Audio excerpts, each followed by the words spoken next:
오늘 주님께서 주신 말씀은 시편 72편의 말씀입니다. 다 같이 한 목소리로 봉독하시겠습니다. 하나님이여, 주의 판단력을 왕에게 주시고 주의 공의를 왕의 아들에게 주소서. 그가 주의 백성을 공의로 재판하며 주의 가난한 자를 정의로 재판하리니, 의로 말미암아 산들이 백성에게 평강을 주며 작은 산들도 그리하리로다. 그가 가난한 백성의 억울함을 풀어주며 궁핍한 자의 자손을 구원하며 압박한 자를 꺾으리로다. 그들이 해가 있을 동안에도 주를 두려워하며 달이 있을 동안에도 대대로 그리하리로다. 그는 뱀풀 위에 내리는 비같이 땅을 적시는 소낙비같이 내리리니, 그의 날에 의인이 흥왕하여 평강의 풍성함이 달이 닿을 때까지 이르리로다. 그가 바다에서부터 바다까지와 강에서부터 땅 끝까지 다스리리니, 광야에 사는 자는 그 앞에 굽히며 그의 원수들은 티끌을 핥을 것이며, 다시스와 섬의 왕들이 조공을 바치며 스바와 시바의 왕들이 예물을 드리리로다. 모든 왕이 그의 앞에 부복하며 모든 민족이 다 그를 섬기리로다.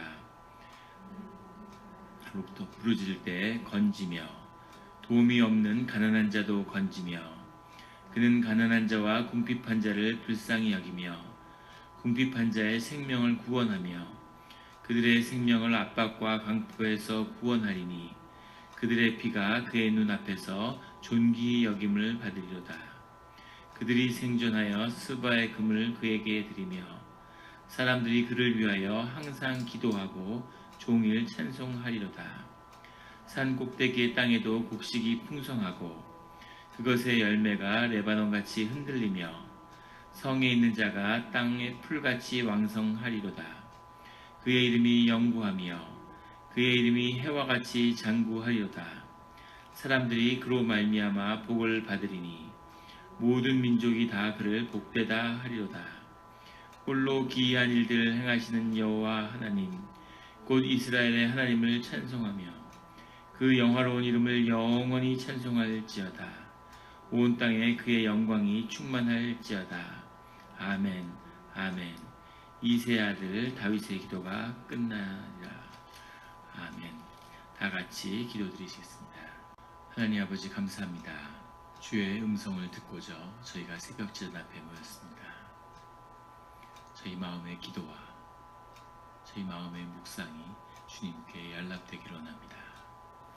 감사드리며 예수 그리스도 이름으로 기도드렸습니다. 아멘.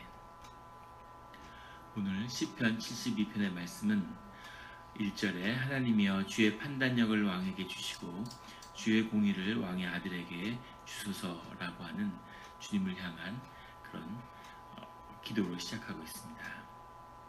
다윗의 기도죠. 하나님에게 주의 판단력을 구하고 또 주님의 공의를 다윗의 왕가에게 구하는 것은 그 왕조가 주님 앞에 서서 세상을 다스리며 또 재판하는 그 자리에 서기 때문이죠. 2절에 그가 주의 백성을 공의로 재판하며 주의 가난한 자를 정의로 재판하리니, 여기서 가난한 자라고 하는 것은 원뜻의 정확한 의미는 억울한 일을 당하는 자, 핍박받는 자를 의미하는 겁니다. 세상에 구조적으로 늘 희생되고 또 힘이 없기 때문에 핍박받는 자, 그런 자들을 돕는 것이 하나님의 공의이고 하나님이 가장 관심을 갖는 사람들이죠. 이 가난한 자들, 3절에 의로 말미암아 산들이 백성에게 평강을 주며 작은 산들도 그리하리로다. 주님의 공의가 드러나고 주님의 통치가 임할 때 그 의라고 하는 것은 체다카라는 의미인데, 주님의 뜻, 주님의 통치가 임하는 그 자리에 산들이 백성에게 평강을 주며 작은 산들도 그리하리로다. 그것은 세상 모든 만물이 주님이 지으셨기 때문에 주님의 통치가 임할 때 모든 것이 협력하여 선을 이루는 그런 역사가 일어나게 된다는 겁니다. 지금 남극과 북극의 그 자극이 점점 약해진다고 하죠. 그래서 과학자들이 왜 그렇게 약해지는지 굉장히 궁금해하고 있습니다. 요즘에 그 나침판 같은 걸 한번 써보시면 나침판이 잘 되지 않죠. 자극이 자꾸 약해지기 때문에 그게 잘 되지 않는 겁니다. 예전에도 역사적으로도 그렇게 자극이 약해졌던 때가 있다고 그 과학자들이 보고하고 있죠. 왜 자극이 약해질까? 거기에 대해서 많은 기도하는 분들은 그것이 세상의 도덕적인 타락과 깊은 연관이 있을 거라고 그렇게 고백하는 사람들이 있습니다. 그것을 우리가 알고 있는 그런 아주 짧은 과학의 언어로 설명할 수는 없지만 우리가 깊이 영적으로 경험하는 세상의 실체인 거죠. 깊이 들여다보면 세상의 모든 만물을 구성하는 것은 단 하나의 속성으로, 에너지의 파동으로 이루어지는 거죠. 물이든 돌이든 동물이든 사람이든 다 파동의 그 차이가 틀릴 뿐이지 본질적으로 다 같은 것입니다. 그것이 우리가 주님이 세상의 모든 만물을 지으신 그 비밀이 그 가운데 있다는 것을 보게 되는 거죠. 무슨 말이냐면 주님의 통치가 회복될 때에는 사람뿐 아니라 모든 자연도 모든 것이 다 같이 회복된다는 거죠. 이것이 그 통치의 비밀이고 하나님이 인간의 세상을 다스리게 하는 그 원리 속에 있는 것입니다. 한국도 그렇죠. 지금 한국이 이 2차 대전 이후에 산림 녹화에 성공한 유일한 나라입니다. 놀라운 건 그 남북한을 합한 것이 캘리포니아에 한 반밖에 안 되죠. 그 크기인데 북한은 녹화가 안 되고 남쪽만 녹화가 성공한 거죠. 그래서 뭐 군사 정권 시절에 나무를 막 심기 운동을 해서 그렇다 이렇게 얘기하는 사람들이 있는데 천만의 말씀입니다. 세상에 독재 정권이 얼마나 많은데 그게 만약에 권력으로 되는 일이면 북한은 벌써 뭐 살림이 우거졌겠죠. 온 국민을 동원해서 다 나무로 덮었을 텐데 나무를 심는다고 되는 게 아니라 나무가 심어도 토양이 산성화되어 있기 때문에 나무가 안 되는 거죠. 그런데 70년대 어느 때인가 남쪽에 남한의 땅이 산성화되어 있었는데 수백 년간 그것이 알카리화로 바뀐 거죠. 알카리성 토양으로 바뀐 겁니다. 그 기록이 남아 있어요. 그래서 그것도 굉장히 큰 의문이죠. 그래서 그런 일들이 주님의 통치 가운데 임한다는 거죠. 실제로 땅이 비옥해지고 산물이 늘어나고 소출이 세상의 모든 것이 협력해서 주님의 일들을 임하게 하는 오늘 72점 뒤에 가면 바다에서 바다까지 땅에서 땅끝까지 세상을 통치하게 된다 이런 뜻이 나오는데 이것은 다윗의 왕조가 세상을 다 다스리겠다 이런 뜻이 아니라 하나님의 통치가 세상에 임해서 그 통치가 세상의 모든 것을 다 주관하게 된다고 하는 그 고백인 거죠. 그래서 깊이 느끼는 겁니다. 아마 그런 경험을 하실 겁니다. 사업을 하시는 분도 그런 얘기를 해요. 상권이 어떻고 뭐가 어떻고 이래서 여기는 이제 안 되나 보다 그랬는데 주님 안에서 깊이 신앙이 회복되고 주님께 기도하는데 정말 동서남북에서 사람들을 보내주시더라는 거죠. 밀물듯이 사람이 몰려오는 그런 것을 경험하게 되는 이게 사람의 일이 아니구나 세상이 모두 하나로 연결되어 있구나 하는 것을 경험하게 된다는 겁니다. 시골에서 농장을 하는데 살 것이 없는데 아무것도 볼 것이 없는데 그곳에 관광객들이 몰려들고 그런 고백을 들은 적이 있어요. 보리 농사를 짓는데 보리 농사를 져서 뭐 보리가 얼마나 나겠습니까? 한국에서 그 농사가 안 되는 거죠. 그런데 그래서 먹고 살기 위해서 기도를 열심히 했는데 그 보리밭이 그 관광지가 된 거예요. 사람들이 왜 오는지는 알 수 없겠지만 보리밭에 와서 이렇게 사진을 찍고 연인들이 또 사진을 올리니까 그게 화제가 돼서 사람들이 끝도 없이 오는 거죠. 모으는 관광객들에게 음료수를 팔고 뭐 그런 걸 팔아가지고 수익을 얻고 보리밭을 하면서 관광객으로 돈을 벌 거라고는 상상도 못 하셨다는 거죠.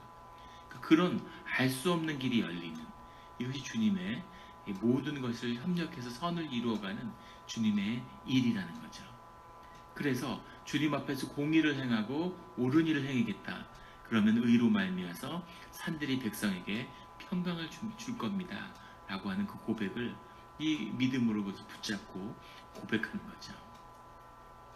4절에 그가 가난한 백성의 억울함을 풀어주며 궁핍한 자의 자손을 구원하며 여기서 나오는 가난한 자가 억울함을 당하는 자고 밑에 나오는 궁핍한 자가 우리가 이야기하는 가난한 자입니다.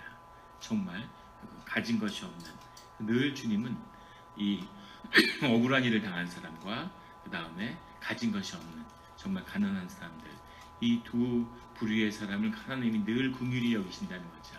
그래서 하나님의 사람들은 그런 사람들을 향해서 늘 돕는 그런 일들, 하나님의 공의를 세우는 그러한 일들을 행해야 한다는 겁니다.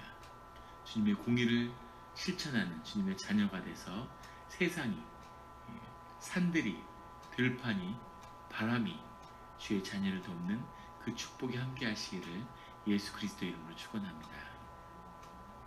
5절에 그들이 해가 있을 동안에도 주를 두려워하며 달이 있을 동안에도 대대로 그리하려다. 주님의 임재가 함께하기 때문에 두려운 거죠. 주님을 경외하게 되는 겁니다. 주님은 도대체 어떤 분일까? 놀라운 분이신 거죠. 그래서 해가 있을 동안엔, 해가 있는 동안이라는 것은 주님으로 인해서 흥황할 때죠. 그런 것을 경험하게 되는 겁니다. 그런데 달이 있을 때는 늘 주님을 찾죠. 음침한 사망의 골짜기를 지날 때 주님을 의지하지 않는 사람은 없습니다. 늘 주님의 자녀들의 위기는 해가 있을 때 오는 거죠. 푸른 초장을 걸을 때 오는 겁니다.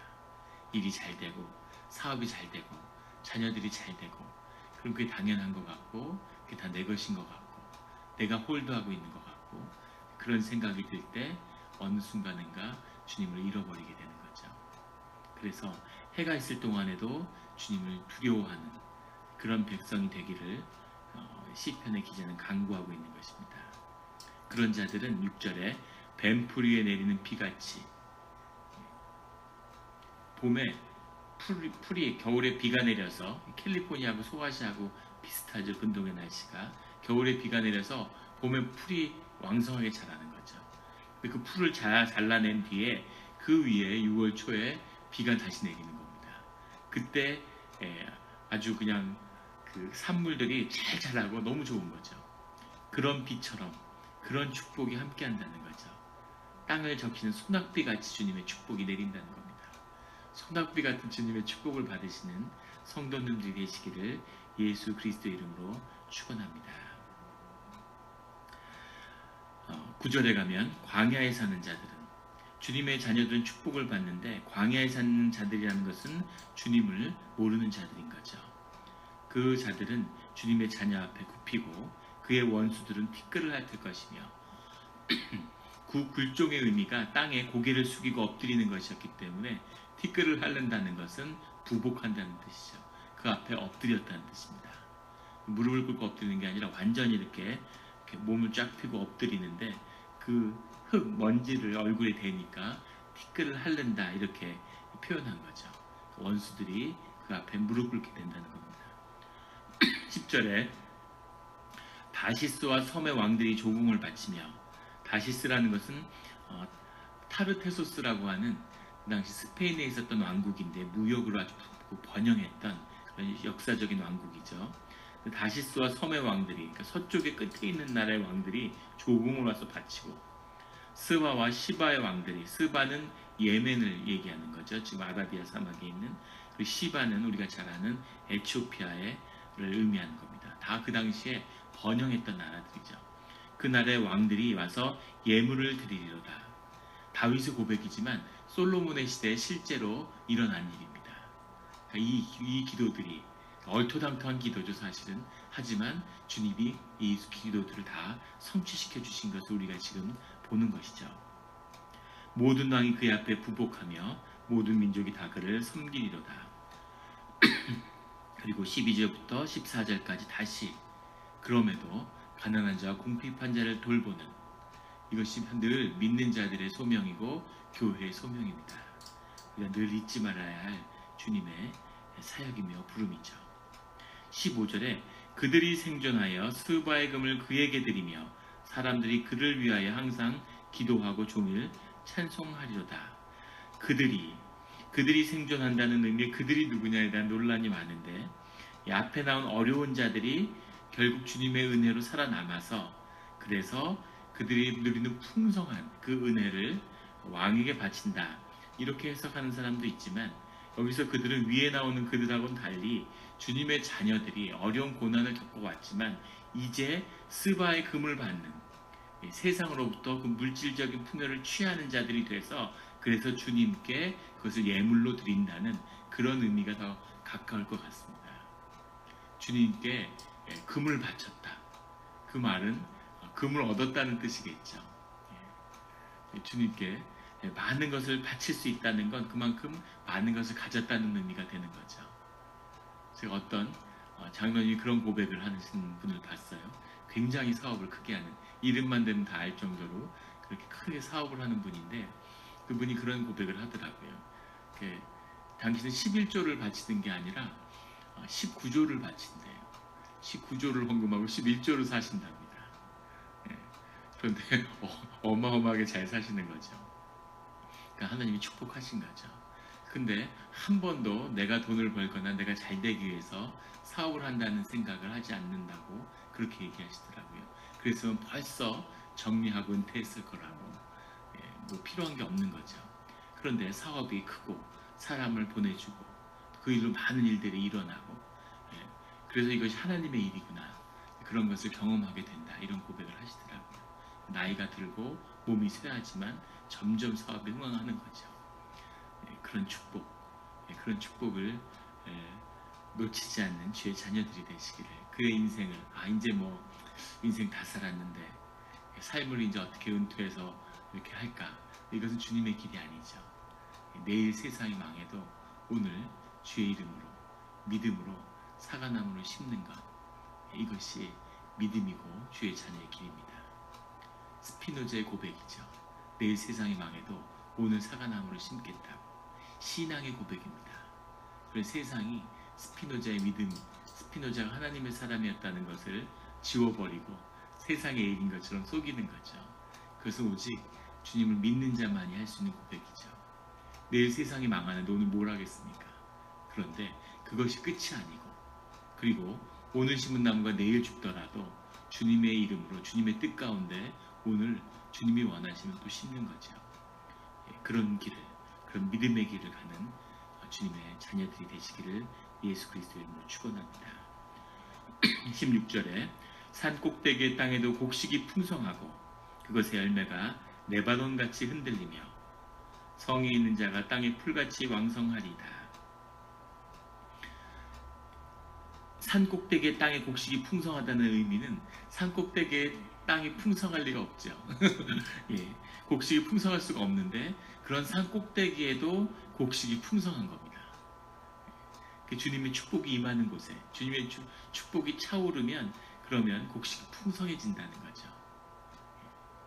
그리고 그것의 열매가, 그 열매가 레바논같이, 레바논이라는 것은 지금은 레바논이 사막화돼서 이게 와닿지 않지만 레바논은 역사적으로 그 백향목이라고 하는 그 나무가, 그 팜트리가 빽빽히 들어선 그런 곳이었다고 하죠. 그래서 나무를 구하러 레바논에 가고, 역사적으로 봐도 로마 시대 때에도 이 레바논 지역에서 끝없이 유럽으로 나무를 수출했다는 그런 기록이 남아 있습니다. 나무가 많은 땅이었는데 그 레바논 같이 흔들린다는 건 레바논의 백향목이 바람에 흔들리는 것처럼 그렇게 흔들린다는, 열매가 얼마나 많은지 바람의 열매가 막 우수수 흔들리는 이제 그런 것을 표현하는 거죠. 풍성함을, 그 풍성함을 주님이 그 생명이 풍성해지는 그 누리는 것을 허락하신다는 겁니다. 그 축복을 주님이 우리에게 이런 말씀을 계속 주시는 것 같아요. 그래서 마음에 그것을 위해서 기도하게 됩니다. 다시 이런 영적인 부흥이 있지만 동시에 하나님 물질적인 축복도 우리에게 허락하시나 보다, 이런 마음이 드는 거죠. 우리가 그것을 위해 기도해야 되는 거죠. 마귀가 속여가지고 야, 너희들이 영적인 축복을 구해야지 무슨 물질적인 것을 크리스찬이 구하냐, 이런 식으로. 그것은 마귀의 한 목소리입니다. 영과 육이 하나이기 때문에 영이 흥황하는 곳에는 늘 육의 흥황함도 함께하는 거죠. 그런데 그것이 주님의 것이 되기 위해서 세상에서 받는 것이 아니라 주님이 주시는 것으로 받고 주님의 역사가 되기 위해서 그것을 위해 기도해야 되는 거죠. 주님이 그것을 위해 기도하라고 우리에게 말씀하고 계시는 겁니다. 우리 교회 옆에 호텔이 있습니다. 저기 사실 교회가 썼어야 되는 자리인데 위치가 바뀌었구나. 저희가 교회가 됐어야 되는데. 그런데 마음에 기도하면서 저 교회가 우리 교회 선교관이 될 수 있으면 정말 좋겠구나. 이런 마음이 있어요. 허황된 얘기 같지만 그것을 위해 기도하는 거죠. 그런 날이 올 수 있겠구나. 우리 교인분들 중에 저 호텔을 사는 분이 있으면 얼마나 좋을까. 그러면 뭐 선교사님들 오면은 선교관이 필요가 없겠죠. 저 선교관으로 쓰면 되니까. 그런 마음에 그걸 생각하면 너무 기분이 기쁘고 즐거워지는 거죠. 기도하다 감사의 또 기도가 나오는 겁니다. 그런 일이 꼭 주님 안에서 이루어질 수 있고 이루어졌으면 하는 마음에서 기도드리는 거죠. 그런 기도와 축복이 함께하는 주의 자녀가 되시기를 예수 그리스도의 이름으로 축원합니다. 18절에 홀로 기이한 일들을 행하시는 여호와와 하나님 곧 이스라엘의 하나님을 찬송하며 19절에 그 영화로운 이름을 영원히 찬송할지어다.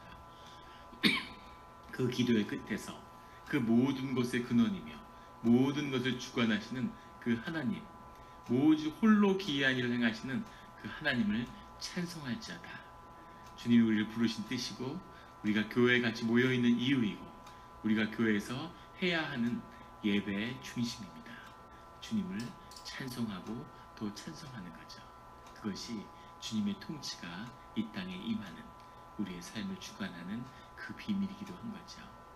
우리가 신령과 진정으로 깨끗한 마음으로 주님에게 영원히 찬송하는 우리가 되기를 예수 그리스도의 이름으로 축원합니다. 기도드리시겠습니다. 하나님 아버지 감사합니다. 오늘 이렇게 새벽에 또 마음을 회복시켜 주시고 기쁜 마음을 주시고 주님께 감사하는 마음을 주시고 주님이 계속해서 우리에게 감사를 이야기하시고 기쁨을 이야기해 주시는 것에 감사드립니다. 우리의 심령이 회복되어서 우리가 주님을 높이며 주님을 바라보며 우리가 먼저 받은 것으로 인해 우리 심령 가운데 주님을 높이며 찬송하고 또 그 찬송과 주님이 높임받는 것이 우리의 삶에 주님의 풍성함과 주님의 은혜가 더 넘쳐나게 하는 그런 일들이 우리 새벽마다 일어나게 하여 주시옵소서. 주님 특별히 우리에게 주시는 말씀대로 우리가 물질을 위해 기도하기를 원합니다. 세상의 모든 물질을 차지하고 주님이 베푸신 그 은혜를 악한 역사를 위해서 세상에 먹는 것이 넘쳐나서 썩어서 버리는데도 세상에 굶주리는 자들이 있고 굶어 죽는 사람이 있습니다. 하나님 이 약한 역사를 주의 이름으로 끊기를 원합니다. 주님 빼앗긴 물질들을 주의 자녀들이 찾아오게 하시고 그것이 의롭게 쓰임받게 하여 주시옵소서. 주님 산 꼭대기에 있을지라도 주님께 기도하는 가운데 주님의 풍성한 새로운 열매가 레바논같이 그렇게 흔들리는 그런 것들을 보게 하여 주시옵소서. 지금 몬트레이 이 카운티와 우리가 사는 모든 사업장과 그것을 주님의 이름으로 축복합니다. 주님 그곳에 주님이 기름 부으셔서 새로운 축복의 역사를 시작하게 하여 주시옵소서. 감사드리며 예수 그리스도 이름으로 기도드립니다.